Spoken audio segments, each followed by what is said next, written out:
Bien, à mon tour. Bonjour à tous. Chers amis, année après année, on a toujours le même plaisir à se retrouver ici, dans ce beau forum. Alors, je ne vais pas vous parler de la menace. Si vous êtes ici, c'est que vous la connaissez, cette menace. Ce contexte, il est compliqué, il est anxiogène, il est très dark, il n'y a pas de débat là-dessus. Si vous voulez juste vous faire un petit peu peur, dites-vous simplement qu'en faisant la somme de tout ce que vous trouvez en source ouverte, en termes d'attaques, en termes de victimes et tout ça, eh bien vous êtes probablement à moins de 10% de la réalité. Donc voilà, ça nous laisse, en tant que défenseur, ça nous laisse de la marge, très probablement. Donc non, je ne veux pas insister là-dessus. Je ne veux pas insister là-dessus, par contre, l'an dernier, ici, je mentionnais le fait que c'était les 10 ans de l'Annecy. 10 ans, c'est une bonne excuse, quelque part, pour penser à l'avenir. Pas aux 10 ans passés, ça c'est sympa, mais ça ne nous intéresse pas, mais bien aux 10 ans futurs. Qu'est-ce qui va se passer dans les 10 ans à venir et comment est-ce qu'on doit s'inscrire dans ces 10 ans pour que, à la fin, ce soit bien les gentils qui gagnent. Et ce n'est pas gagné. Eh bien, si on s'autorise un petit peu d'anticipation, qu'est-ce qui va se passer? Les groupes criminels vont continuer à se développer. Ces groupes criminels, alors les plus gourmands, les plus visibles, les plus pénibles, vont probablement avoir des ennuis. Commencent à avoir de sérieux ennuis. Ça, c'est là où la morale de l'histoire redevient plus classique. Mais bon, pour un groupe qui va tomber, pour un groupe qui aura fait beaucoup de dégâts, qui aura parfois rançonné jusqu'à plusieurs milliards, comme c'est le cas aujourd'hui, eh bien, combien vont se créer pour aller bénéficier de cette manne de la cybercriminalité? Et puis plus généralement, c'est l'ensemble des menaces que l'on connaît bien malheureusement aujourd'hui qui vont se développer. L'espionnage, le sabotage, des actes de destruction, et puis tout ce qui tourne autour, qui n'est pas forcément directement notre sujet, mais qui nous angoisse également, toutes les manipulations de l'information, dont certains se sont faits spécialistes, et qui peuvent toucher jusqu'à des processus fondamentaux de nos démocraties. Donc l'anticipation en termes de menaces, ne vous inquiétez pas, ça va continuer à s'accroître. L'autre chose peut-être plus importante qui va se développer, c'est que, et qui est déjà en train de se mettre en place, on a clairement deux cercles qui se dessinent. On a un premier cercle de cyberpuissance, superpuissance, super cyberpuissance, vous pouvez faire toutes les combinaisons que vous voulez, en fait c'est les mêmes. On a quelques États dans le monde qui ont une volonté de pouvoir, de domination, qui ont bien compris que le numérique, le cyber, c'était également leur nouveau champ d'action.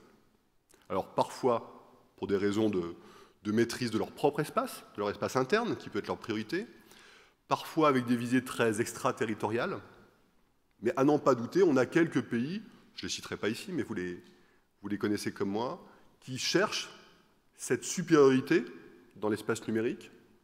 J'emprunte ce vocable à mes amis aviateurs, à dessein, j'espère que ce n'est pas une erreur. Une supériorité dans l'espace numérique, voire une suprématie. Donc supériorité, ça veut dire que quand vous volez, en gros, il y a des gens qui vous embêtent, mais à la fin, vous gagnez. Suprématie, ça veut dire que les autres, ils n'osent même pas décoller. Voilà, c'est ça le monde numérique dans lequel on va vivre dans les années à venir. Et donc, vous me voyez venir, la question qui se pose, c'est où est-ce que l'on veut être? Alors, on est français. Le coq gaulois, il veut être dans le premier cercle. Et ça me va très bien. On souhaite être dans ce premier cercle. On souhaite faire partie des nations qui restent maîtres de leur destin, des nations souveraines, des nations qui peuvent décider, qui gardent une forme de liberté et qui ne sont pas condamnées à chercher un protecteur, à s'inféoder à une autre cyberpuissance. Comment est-ce qu'on fait ça? C'est ça la clé. C'est ça qu'on est en train de faire aujourd'hui. Et comment on fait ça? Il y a deux thèmes que je vais rapidement développer. Deux thèmes qui sont, à mon avis, essentiels, qui sont à un tournant majeur aujourd'hui. Deux thèmes qui ont déjà été largement mentionnés par ceux qui ont parlé avant moi, et ça me rassure, fondamentalement. Le fait que sans se coordonner pour ces présentations, on en arrive à dire la même chose, dans des rôles différents. Ces deux thèmes, c'est l'Europe et c'est l'équipe de France. Alors, je ne sais pas si j'en suis le capitaine, mais à n'en pas douter, cette équipe de France, elle est belle, elle ne demande qu'à progresser. L'Europe, l'équipe de France. Alors, j'entends les trolls me parlent dans ma tête. J'en fais peut-être un peu partie parfois. Ils me disent « Ouais, l'Europe, qu'est-ce qu'elle a fait, l'Europe ?» On nous parle toujours de l'Europe et on l'attend toujours.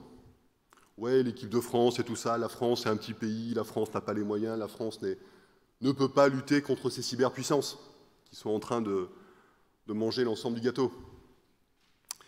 Ben, je vais m'adresser à ces trolls. Détrompez-vous. Détrompez-vous. D'abord parce que si on n'y croit pas, si nous on n'y croit pas, personne n'y croira à notre place, c'est une évidence. Et puis surtout parce qu'aujourd'hui, on développe des choses absolument concrètes. On n'est pas dans l'idéologie, on n'est pas dans le rêve, on n'est pas dans de futurs regrets. On est bien dans la construction de cette Europe souveraine, capable de maîtriser sa souveraineté numérique. Et on continue à franchir de vraies étapes dans la construction de cette équipe de France. Donc cette Europe souveraine, déjà remarquez une chose, c'est qu'aujourd'hui on a le droit de parler de souveraineté européenne. Il y a encore 2 ans, 3 ans peut-être, c'était un gros mot, souveraineté européenne. La souveraineté, c'était réservé aux nations. Aujourd'hui, on parle de souveraineté européenne. Souveraineté européenne qui s'additionne, qui se complète, qui se nourrit des souverainetés nationales.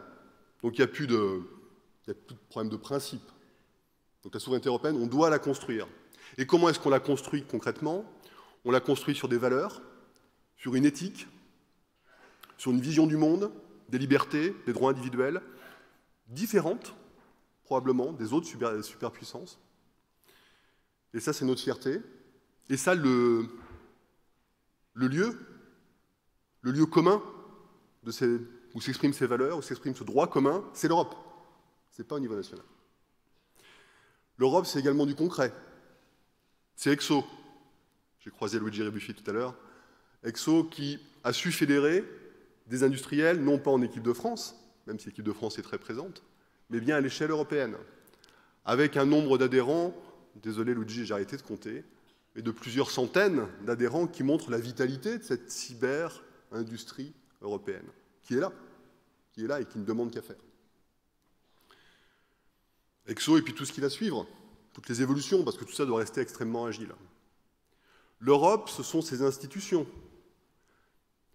C'est une boutique essentielle qui est l'ENISA. J'ai vu passer Johan Le Passard tout à l'heure. Je veux le dire devant vous tous, Johan, tu peux compter sur nous, comme je sais qu'on peut compter sur toi, pour créer ces réseaux européens dont on a tellement besoin pour faire en sorte que les forces individuelles des États membres se conjuguent, s'additionnent, se démultiplient probablement, pour être capables de construire ensemble et demain de lutter ensemble contre des menaces très concrètes, très opérationnelles. Donc Johan, tu peux compter sur nous. Et puis l'Europe, c'est également une Europe qui réglemente. C'est essentiel. Et on n'est pas dans des projets d'avenir futurs. Si, il y aura des réglementations importantes, mais déjà aujourd'hui, il faut être capable de reconnaître les succès qui ont déjà été réalisés. Alors, dans un champ très connexe à nos questions cyber, le RGPD, on n'a pas fini d'en tirer toutes les conséquences et tout l'impact positif que ça peut avoir pour les Européens, mais probablement au-delà. C'est une belle réussite, le RGPD. Le Cyberacte, c'est technique, le Cyberacte, ça fait référence à l'ENISA, ça fait référence à des questions de certification européenne, mais le Cyberacte, c'est bien ce qui va permettre à l'Europe de fixer des règles et de créer de la confiance à l'échelle européenne dans tous ces développements qui vont nécessiter de la sécurité à n'en pas douter. Et puis l'Europe, c'est un lieu, aujourd'hui, où on pense pareil, sur un sujet un peu touchy, un peu à la mode, comme la 5G. Mais l'effet de mode, c'est pas ça qui est important. L'important, c'est bien que, quand on parle de 5G, on parle bien de notre souveraineté européenne, in fine.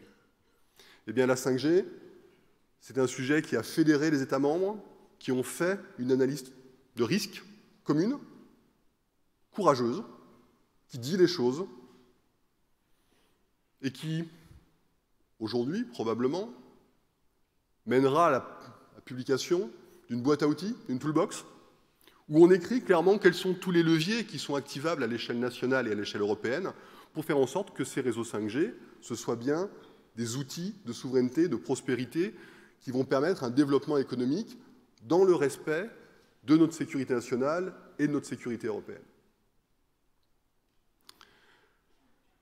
Et puis, il y a d'autres idées, évidemment, qui sont dans les tuyaux. Et la chose positive, c'est qu'on sent aujourd'hui un engouement au niveau des États membres. Je le vois régulièrement avec mes homologues. Je le vois dans les réseaux qui sont en train de se mettre en place, que ce soit à un niveau opérationnel ou à un niveau plus stratégique. Ça fonctionne enfin. Et puis on commence à tirer profit d'initiatives qui sont parties de France et d'Allemagne, telle la directive Nice, où on a le courage de dire la cybersécurité, c'est un sujet majeur, chaque État membre doit s'en saisir, les infrastructures critiques sont critiques, pas un pléonasme, et on doit faire l'effort collectivement pour les protéger. Donc l'Europe, c'est une réalité. L'Europe, c'est ce qui fera qu'un pays petit par la taille, grand par les idées comme la France, retrouvera la taille nécessaire pour lutter, parfois, coopérer, parfois, parler à coup sûr, avec les autres cyberpuissances. Donc mon message il est très simple. La France a besoin de l'Europe, et l'Europe peut compter sur la France pour développer sa souveraineté numérique et sa cybersécurité. Mon deuxième point, c'est celui de l'équipe de France. Donc c'est vrai que c'est une expression qui me tient à cœur. Je ne suis pas sûr d'en avoir la paternité. Cette équipe de France, elle existe depuis de nombreuses années. C'est une équipe qui a plaisir à travailler ensemble. C'est une équipe qui se taquine un peu parfois. On a le droit de se chambrer dans les vestiaires. Mais sur le terrain, c'est une équipe qui est efficace. Et cette équipe, aujourd'hui, elle est à un stade où on a de vrais progrès encore en termes d'efficacité qui vont se matérialiser dans les jours et les semaines à venir. Et on n'a pas le choix. On n'a pas le choix. On n'investit pas des milliards, comme l'a dit Jean-Noël.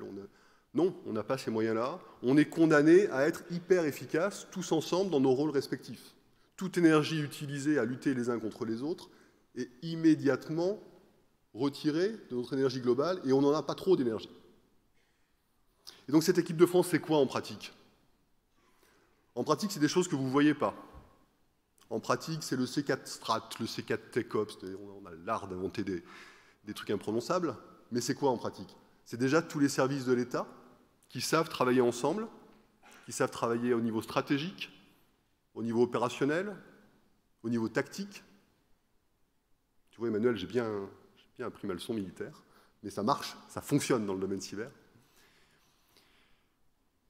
Et cette équipe de France régalienne que vous ne voyez pas, enfin, sauf pour ceux qui sont dans la salle, eh bien, sachez que vous pouvez compter sur elle, et que vraiment, elle pousse dans le même sens. Voilà, c'est un pack. Pas une équipe de foot, c'est une équipe de rugby, cette équipe régalienne. Rien contre le foot, hein. Il n'y a pas de message. Ensuite, l'équipe de France, c'est ce partenariat public-privé entre, d'une part, des entités étatiques, et d'autre part, des industriels, grands et petits. Alors, c'est pas nouveau. Jean-Noël mentionnait le plan 33. Plan 33, pour ceux qui s'en souviennent, ça a déjà quelques années. Mais c'est bien cette idée, cette intuition, cette volonté de se dire le privé seul n'a pas la solution, le public seul n'a pas la solution, la somme des deux a probablement la solution.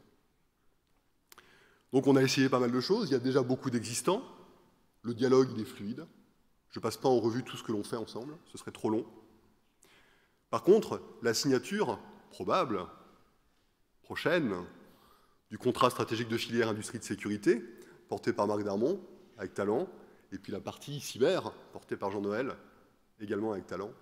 Cette signature, c'est la concrétisation du fait que tous les travaux préparatoires qui s'inspirent de l'histoire et qui vont ensuite devenir très concrets, parce que c'est un contrat, voilà, c'est pas fumeux, c'est du concret qu'il y a là-dedans, et qui fixe des obligations respectives pour les différentes parties prenantes, de manière à pousser dans le même sens. Donc la signature de ce contrat est essentielle. J'ai beaucoup d'honneur à participer au comité stratégique de filière industrie de sécurité pour apporter la pierre de l'ANSSI à cet édifice dont j'attends beaucoup. L'autre grand projet, c'est le campus cyber, ou cybercampus, je n'ai toujours pas compris dans quel sens il fallait le dire. On a besoin d'un lieu, on a besoin d'un endroit qui regroupe, proche de Paris, des énergies de tous ceux qui construisent ce cyber. Et c'est qui? Des industriels, des grands, des petits, des start-up, des chercheurs, des gens qui font de la formation, des administrations, comme nous. On a besoin d'un tel lieu qui n'existe pas à Paris.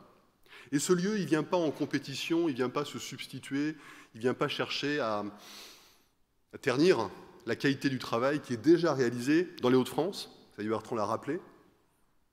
C'est formidable ce qui est fait ici. Ce n'est pas non plus pour concurrencer ce qui se fait en Bretagne. À Rennes, le pôle d'excellence cyber, c'est une vraie réussite également. À tel point d'ailleurs que l'ANSSI va finir par ouvrir une antenne à Rennes. Comme quoi, tout est possible. Non, ce campus cyber, ce sera un élément de ce réseau français qui, je l'espère, va également agréger d'autres initiatives dans d'autres régions, parce que j'en vois plein, des initiatives.